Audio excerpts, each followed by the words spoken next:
สบายดีเนาะวันนี้เขาจะมาสอนเสิร์ฟรูทแท็บสอนเสิร์ฟรูทแท็บรูทแท็บเป็น framework front end นะที่เขียนขึ้นโดยภาษา HTML และ CSS นะ HTML จะใส่เป็น HTML5 CSS จะใส่เป็น CSS3 เนาะโดยจะเป็นเครื่องมือในการพัฒนาเว็บทางด้าน framework นะมันเป็น framework เป็นอย่างเช่นว่าframework นี่ก็จะใช้งานง่ายเนาะก็คือ source code นี่จะเขียนมาให้เขามาเปิดใช้งานมันซื่อๆนะรูทแท็บนี่โดยคอนเซปต์ของเขานี่จะเป็นไม่เนี่ยมาเจอแล้วเนาะ mobile first นะ mobile first พอดีเข้าไปอ่านเว็บเขาหน่อยหนึ่งเมื่อกี้นี่ก็เคยเห็นหลายๆคนใส่อยู่เนาะคอนเซปต์ของเขา mobile first ก็คือให้มันซัพพอร์ตกับระบบมือถือนะซัพพอร์ตกับระบบมือถือตัวนี้ก็เป็นวิดีโอทำอิฐอาจจะการอัดอาจจะบละเอียดแต่ก็ช่วยให้ความคิดเห็นช่วยให้อย่างกันหลายๆเนาะเพื่อจะไปปรับปรุงเพื่อให้นักพัฒนาเว็บยุคใหม่นี่เข้าใจน้ำกันเนาะพวกรุ่นน้องรุ่นนุ่งนี่เข้าใจในการพัฒนาเว็บการใส่เฟรมเวิร์กใส่อย่างนี้นะโดยส่วนตัวของเขากับผู้ใช้อยู่แล้วการเขียนเอาเองนะเขาจะใส่เฟรมเวิร์กหลายกว่าเนาะ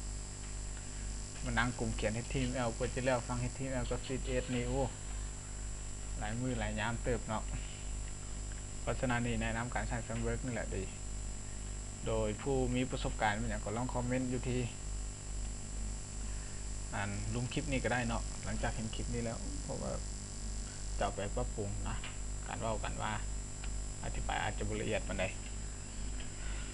นะว่าอะไรพร้อมเพื่ออะไรนะให้เข้ามาที่ getbootstrap นะ getbootstrap.com getbootstrap.com โดยตัวนี้จะเป็นไฟล์ source code ของเขาเนาะเราจะดาวน์โหลดไฟล์ source code และ atom.io นะ atom.io เชื่อว่า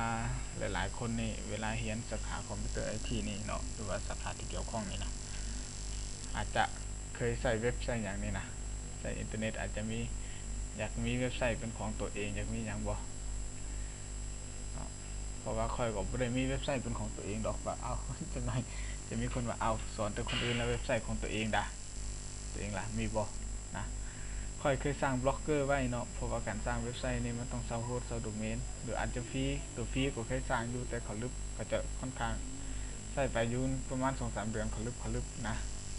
แต่บล็อกเกอร์นี่มันน่าจะบุลึกเนาะปะวิดีโอน่าจะเอามาแนะนำแล้วกันบล็อกเกอร์นะแล้วอะตอมนี่เป็น text editor เนาะมาต่อกันเลยอะตอมนี่เป็น text editor บอกออมไปออมมาเลยนี่บางทีก็อาจจะสับสนเนาะอะตอมเป็น text editor แล้วตัวนี้คือไฟล์ source code ของเราก่อนอื่นให้เราคลิกดาวน์โหลด bootstrap นี่เนาะดาวน์โหลดนะปุ่มดาวน์โหลดนี่แล้วให้ bootstrap นี่เนาะให้กดดาวน์โหลด bootstrap ไม่ต้องดาวน์โหลดซอสละ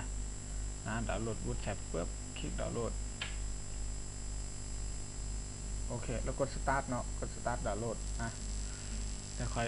เมื่อกี้ลองดาวน์โหลดลองมาฮัดใส่จากเล็กจากน้อยแล้วนะ copy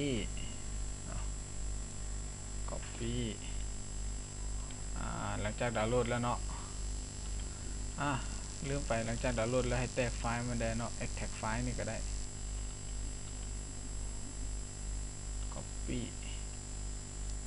paste ผิดพลาดขั้นตอนใดบ่แล้ว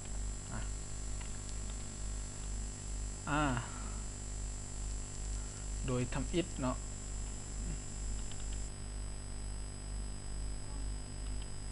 โดยทำ it นี่เขาเขียน HTML เนาะเพราะว่าการลั่นของมันเขาจะลั่นอยู่ที่เครื่องของเขาก่อนนะลั่นอยู่ที่เครื่องของเขาอาจจะบ่จำเป็นว่าต้องใส่แซมนี่นะบ่จำเป็นว่าต้องใส่แซมหรือว่า exam นี่เนาะบ่จำเป็นต้องใส่ desktop เท่านี้แหละมาฟังของ Atom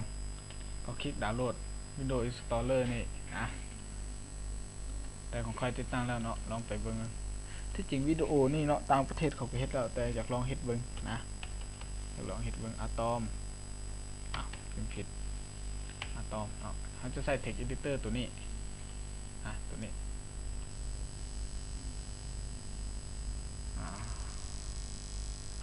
สร้างหนึ่งเนาะรีเฟรชเครื่องก่อนบีตเกมเครื่องก่อนเครื่องก็เก่าแล้ววงเพลมือใดก็บ่ฮู้แต่ก็ยังมักเล่นเกมอยู่โอเคนี่คือโฟลเดอร์นะ โฟลเดอร์ root tab ตัวนี้เนาะตัวนี้นะก็วิธีเปิดก็คลิกขวาไปที่ open with atom นะ open with atom open with atom แล้วมันก็จะดาวน์โหลดไฟล์ตัวนั้นมาเนาะดาวน์โหลดโฟลเดอร์นี้มาอยู่ที่ atom ไฟล์เขาเขียนโอเคนะไฟล์ css เนาะเขาจะใส่ไฟล์เป็น root tab.css เนาะไม่ใส่เป็น .min นี่นะและ graphic icon root tab graphic icon มันเป็นดอทยังล่ะเดี๋ยวค่อยแก้กันไปหลังจากได้โฟลเดอร์นี้มาเนาะให้คลิกขวา new file ให้ตั้งชื่อเป็น index.html นะโอเคแล้วเข้ามาเว็บไซต์ของ root tab อีกครั้งหนึ่งนะเขาอยู่ที่ getting นะให้กด basic template แล้วสครอลบาร์ลงมาเนาะโค้ดตัวนี้นี่แหละเขาจะก๊อปนะก๊อปขึ้นไปเลย copy ปึ๊บพาสCtrl A save ตัวนี้คือการติดตั้ง root tab เนาะติดตั้ง root tab เขาจะใช้เป็น Mozilla Firefox นี่แหละผมก็คลิกคันเปิดแบบเบราว์เซอร์ตัวอื่นไปมาแนะ Hello World นะคลิก View Source การเฮ็ดเวียกโอเคนะโอเคมันเชื่อมต่อกับไฟล์ CSS ได้แล้ว View Source Page Source ตัวนี้เลยปึ๊บไฟล์ตัวนี้ก็เชื่อมต่อได้แล้วเนาะเชื่อมต่อได้แล้ว Inspect Element โอ้ยบุกแม่ลักษณะที่เราได้ไฟล์ลักษณะนี้มาแล้วนะไฟล์ลักษณะนี้คือพื้นฐานของเทมเพลตนะเทมเพลตต่อไปก็มาต่อกันในส่วนของที่เป็นขอเบิ่งวิดีโอก่อนผมยาวอยู่ที่7 นาทีโอเคนะค่อยจะเอาหน้าบาร์ default มาใส่นะหน้าบาร์ default มาใส่เลื่อนขึ้นมาอยู่ที่เรามาฟังของ component เนาะฟัง component นะฟัง component graphic icon นับ bar default ตัวนี้นะนับ bar default เอาไปหมดเลยเนาะเอาไปหมดเลยนะ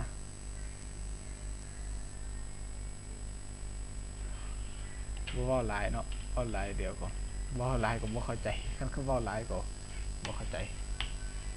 ว่าลายก็จะว่าโอ้มีแต่ว่าผู้สอนจักเทื่อนะมาวางในส่วนของเทิง Hello World นี่เนาะเพราะว่า Hello World เนี่ยเขาจะใส่เป็นคอนเทนต์นะเขาจะใส่เป็นคอนเทนต์ Ctrl S Save แล้ว Refresh นะปึ๊บอันนี้คือนับ bar default นะนับ bar default มันจะมีอย่างดรอปดาวน์มาให้เฮาเนาะดรอปดาวน์มีลิงก์มีอย่างมาให้เฮานะปุ่มเชิดเป็นฟอร์มลาเบลมีอย่างนี้มาให้เฮาหมดนะก็ว้าวอัดจนท้ายคลิปแล้วลืมว่าจุดประสงค์ของเว็บในหนึ่งการสร้างนี่การเฮ็ดนี่เนาะการเฮ็ดเว็บนี่ถ้าเป็นไปได้นะค่อยอยากเฮ็ดจนอัปโหลดขึ้นถึงอินเทอร์เน็ตพุ่นแหละแต่ว่าเขาจะสอนในรูปแบบของ HTML ส่วนภาษา PHP ภาษาอย่างนั้นเดี๋ยวเขาค่อยไปเว้ากันทีหลังนะหลังจากผ่านขั้นตอนการอัพขั้นตอนการอย่างหมดทุกอย่างแล้วเขาค่อยไปเขียน PHP นะ PHP เนาะ PHP จะเพิ่มความสามารถขึ้นมาอีกเนาะอาจจะเป็น JavaScript jQuery นะ AngularJS นี่บ่นะซึ่งค่อยก็บ่ได้เก่งดอกแต่พวก JavaScript นี่มันยากเนาะมันยากตัวเองก็บ่ฮู้ภาษาอังกฤษเด้เนาะแล้วส่วนต่างๆนี่ค่อยจะมาแก้วิดีโอหน้าเนาะมาแก้วิดีโอหน้าส่วนวิดีโอนี้ก็ขอจบเพียงเท่านี้นะถ้าบ่เข้าใจบ่อนใดก็อาจจะแชทมาถามแอดเป็นหมู่อยู่ที่ Facebook ก็ได้เนาะเพราะว่ามันอาจจะสะดวกหรือว่าคอมเมนต์อยู่ที่รูมคลิปนี้ก็ได้คอมเมนต์อยู่ที่จุดข่อยโพสต์ไปอยู่ที่ Facebook ก็ได้เนาะบ่เป็นหยังแล้วก็แลกเปลี่ยนความรู้กันไปอยากให้ผู้ที่มีความรู้ทางด้านนี่นะทางด้าน IT นี่นะอยากให้มีการสอนกันในนี่แหละเพราะว่าตัวค่อยก็บ่ได้เก่งเนาะบ่ได้เก่งแต่ก็อยากสอนนะอยากสอนอยากเฮ็ดออกมาในนี่แหละเพราะว่า มันจะเป็นบางเทอรุ่นน้องๆเขาอาจจะเข้ามาเบิ่งปุ๊บอาจจะมีแนวคิดว่าจากเรียนจากอย่างบ่แล้วขอคำแนะนำเขาก็จะแนะนำให้ได้เนาะก็สร้างบุคลากรภายในประเทศของเขาไปอีกอย่างหนึ่งได้สร้างไปในตัวนั่นแหละเนาะก็บ่มีหยังเนาะขอขอบใจหลาย